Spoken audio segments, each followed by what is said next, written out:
கூட இருந்து திமுக தோள்ல ஏறி அவங்க காசை வச்சு அவங்களோட உழைப்பை சுரண்டி அந்த உழைப்பில் நீங்கள் வந்து எம்பி ஆவீங்க. அதுக்கப்புறம் பார்த்தா நாங்கள் இருக்கக்கூடாது, எங்களுக்கு வீரம் வரக்கூடாது அப்படின்னா யார் வேணான்னு சொன்னது? நீங்கள் தோல்ல ஏறி 40 வருஷம் 50 வருஷமா தோல்ல ஏறியே பழகிட்டீங்க. 67லேருந்து இப்போ வரைக்கும் என்ன நடந்துகிட்டு இருக்கு. ஆனால் உங்களுக்கு எப்போல்லாம் காங்கிரஸுக்கு அதிகமான சீட்டை ஒதுக்குறாங்களோ அப்போல்லாம் திமுக வந்து வீழ்ச்சி அடைஞ்சிருக்கு. இதெல்லாம் வந்து என்ன எப்படி பார்த்தாலும் வந்து டேட்டாஸ் எல்லாம் வரலாறு. அப்படி இருக்கும்போது நீங்க வந்து திடீர்னு வந்து வீரம் காமிக்கிற மாதிரி ஏன் காமிக்கிறீங்க? எல்லாம் பாஜகவோட அஜெண்டா. அவிங்க வந்து குடுக்கக்கூடிய ஏதோ ஒரு மிரட்டலோ அல்லது பணமோ, ஆதரவோ ஏதோ ஒண்ணு. அதுக்காக பிரவீன் சக்கரவர்த்தி யாரு? அந்த ஆளெல்லாம் யாருக்கு தெரியும்? இவிங்க வந்து இப்ப குறுக்குச்சால் ஓட்டுவாங்க.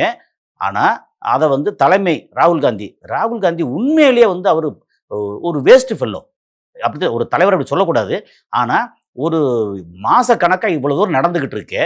இதெல்லாம் போக திடீர்னு பார்த்தா விஜய போய் பார்க்க போறாங்க. அங்க டீ சாப்பிட போறேன்றாங்க.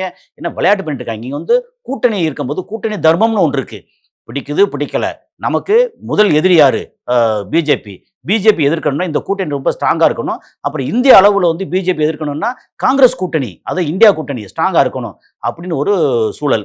இந்த மாதிரி ஒரு சூழல்ல இது வந்து இல்ல நாங்க தனியா நிக்கிறோம். எங்களுக்கு வந்து தாவேக்கான்னு ஒரு புதிய கட்சி இருக்கு. சரி தாவேக்கா நல்ல கட்சி தான். இளைஞர்கள் நிறைய இருக்காங்க.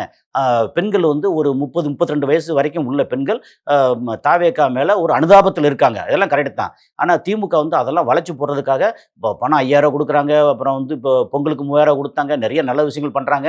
சலசலப்பு இல்லாம நிறைய நல்ல விஷயங்கள் பண்றாங்க.